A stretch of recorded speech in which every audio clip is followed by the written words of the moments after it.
केंद्रीय मंत्री नितीन गडकरी यांनी त्यांच्यावरती होत असलेल्या टीकेवरती काय जोरदार प्रत्युत्तर दिलंय या संदर्भात बातमी बघूयात। नागपुरात एका कार्यक्रमात बोलताना त्यांनी चांगलाच समाचार घेतला। मी आजपर्यंत कॉन्ट्रॅक्टरकडनं एकही रुपया घेतलेला नाही, म्हणून मला कॉन्ट्रॅक्टर घाबरतात।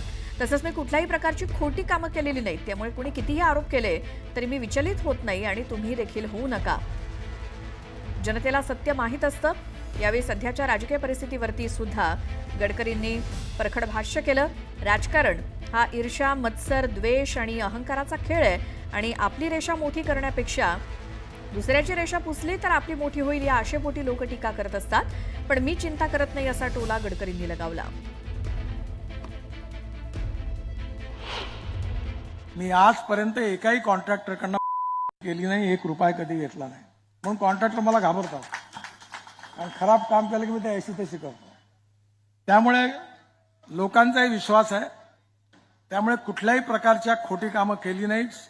त्यामुळे येणाऱ्या काळात कोणी किती खोटे आरोप केले तरी मी विचलित होत नाही, तुम्ही होऊ नका।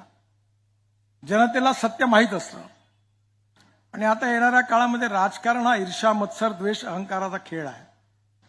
आपली रेषा मोठी करण्यापेक्षा दुसऱ्याची पुसली तर आपली मोठी होईल या आशेपोटी अशा प्रकारच्या टीका टिप्पणी लोक करत असतात। मी अनेक वेळा या संकटातून गेलो आहे, पण जनता कधी याच्यावर विश्वास ठेवत नाही आणि मी चिंता करत नाही।